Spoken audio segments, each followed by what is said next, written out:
So this is breaking news. This is from Yemen. The Yemeni resistance have struck 4 American and British ships. These are, of course, commercial ships that they were referring to.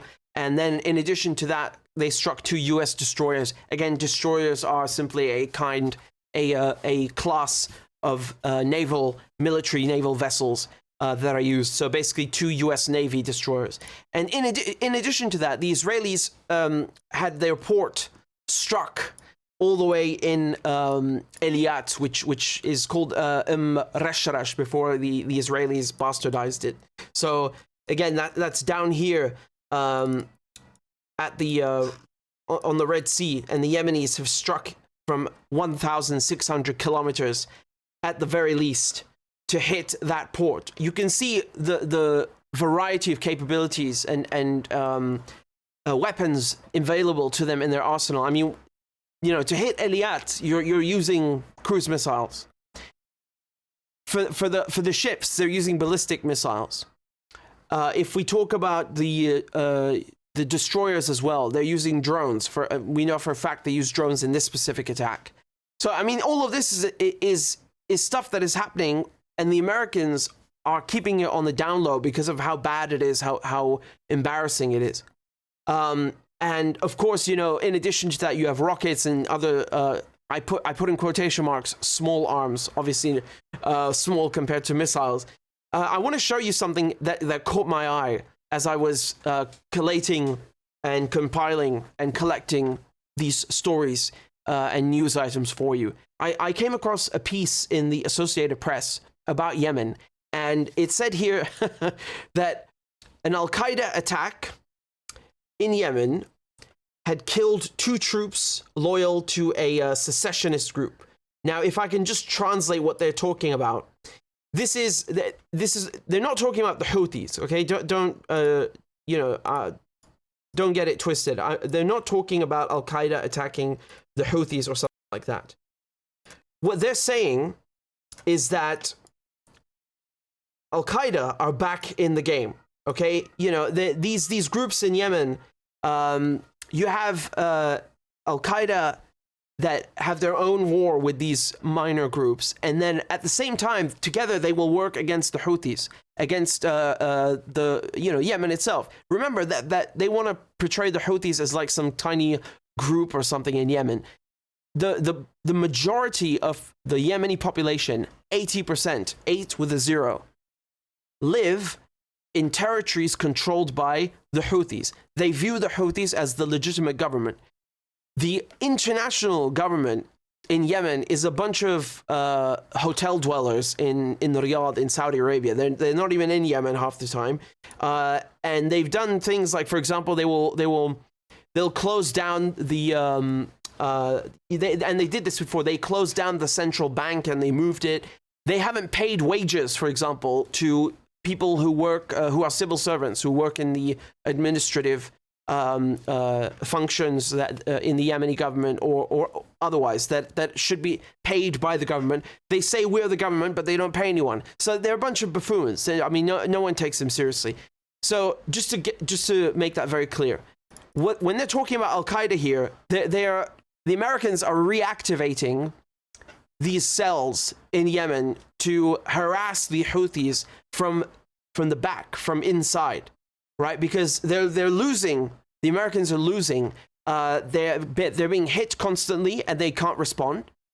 The blockade against Israel, they've been unable to lift it. Okay, so my analysis that I provide to you is that the Americans are reactivating Al-Qaeda, and this is a trend that we have been seeing. It's a trend. Have the Americans done something similar to this, recently? Yes. What did we have in Iran on the 4th of January this year? What happened? There was suddenly, magically, a terrorist attack by quote-unquote ISIS-K, and then their communique looked all messed up, and their announcements looked all messed up. The photographs, the pictures didn't fit the bill. And so, very, very questionable. And this happened at the same time the Israelis were assassinating people in Beirut. And so that's number one. What just happened in Russia? I'll talk about that in a second separately. So yes, you have a history of the Americans, and we know who created ISIS and Al-Qaeda anyway. So I mean, even if you want to say this has nothing to do with them, Al-Qaeda exists because the Americans gave weapons to the Mujahideen. It exists because after the Soviets were defeated, the Americans continued to work with Ayman al-Zawahiri and with Osama bin Laden. They continued to work with Al-Qaeda, and to this day, right? It is not past tense. They continue to work with Al-Qaeda. The Israelis continue to work with Al-Qaeda. And the same with ISIS, you know, these are their proxies. So this is an attack from the rear. It's not a significant one. It's not going to change any realities on the ground. But I just wanted to bring it to your attention because while Yemen is pulling off things like this, the Americans are getting very frustrated. The Israelis getting very frustrated. And that's how they respond, albeit in a limited, smaller fashion. Keep in mind also that the Indian Ocean is now, you know, just going back to the map, the Indian Ocean is covered by the Yemeni resistance. So, you know, this is a response to Yemen's extension of the area of operations, okay? Because before they were eating losses anyway, they were taking losses and Yemen were bleeding them. But now it's gotten even more serious, you know? If you want to go around, you're going to lose money. You're going to lose time. But if you can't go around at all, you're screwed.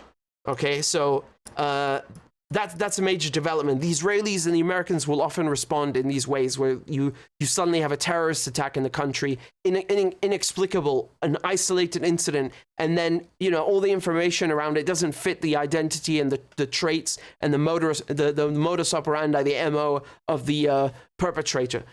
This is what you have to understand.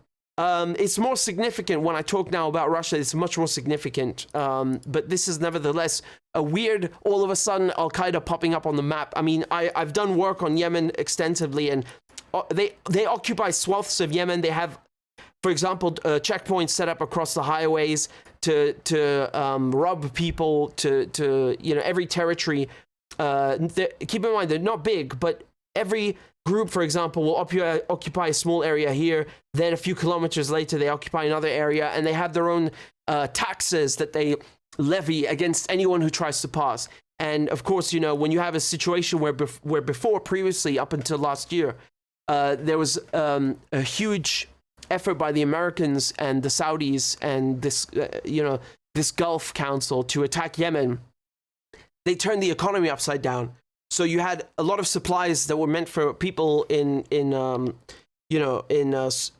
Instead of going through Hodeidah, they had to reroute them over here from Aden, and then go through all these stupid, you know, checkpoints, losing money. And then by the time they get to Sana'a, they cost a fortune.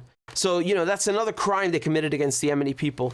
And if you haven't read the paper I published, I will link it below so you can read about how bad the blockade was. I mean, it's like, for example, what the Israelis are doing to Gaza. It's exactly the same thing.